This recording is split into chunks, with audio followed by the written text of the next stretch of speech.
Hello world, it is Thursday, February 15th, 2024. I'm looking out the window at Defiance. It's kind of an overcast day, looks a little breezy.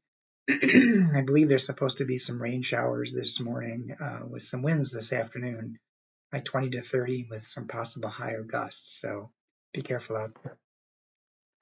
The devotion is entitled Clutter Free, written by Fewell and Jenny.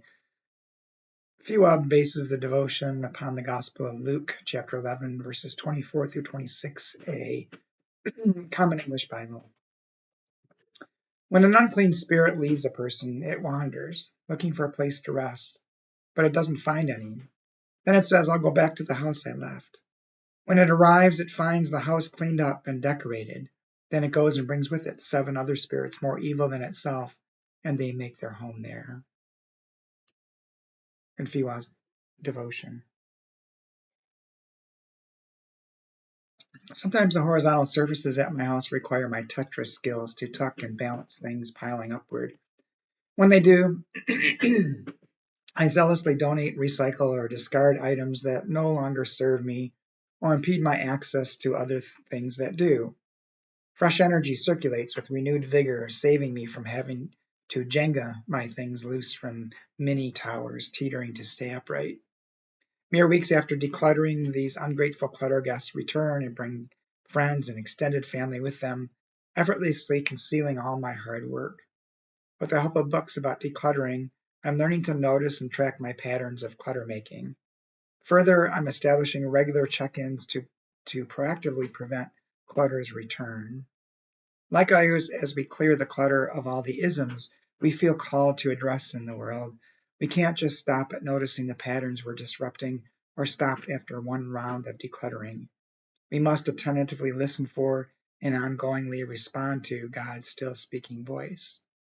When clutter-isms return, will they feel at home enough to invite all their friends back with them?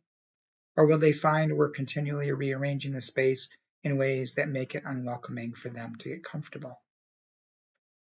And Fewell's prayer. Empower us to remove these persistent forces that clutter our listening, doing, and being.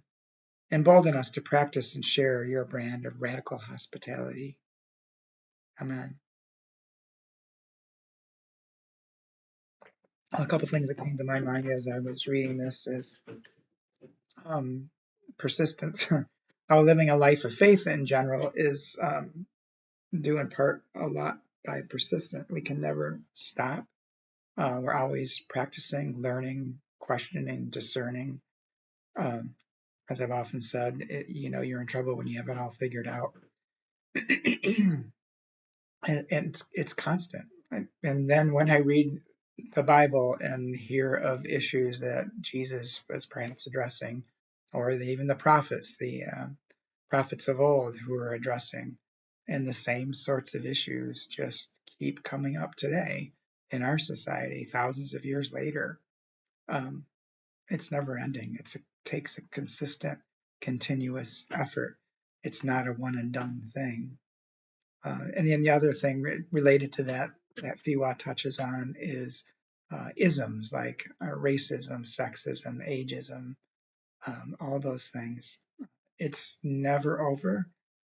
It takes continuous effort. And just when you think it's over, it'll rear its ugly head again and again and again. So it's something that continually needs to be worked on because that's the work of building God's kingdom on earth as it is in heaven. Anyway, those are my thoughts. Yours may be different. It is Thursday, so I won't see you again until next week. Or if you join us for worship on Sunday, it's the first Sunday of Lent. Worship at St. John United Church of Christ in Defiance. Music starts about 10:15 or so. We have bells that go off at 10:27, and that's the time for announcements. And then worship is immediately following that. So we're usually about an hour, sometimes a little less, sometimes a little more, just depends. So hope you can join us either in person. We'd love to see you in person, or on Facebook Live. We'd love to see you on Facebook Live as well. So have a good day, and hope to see you soon.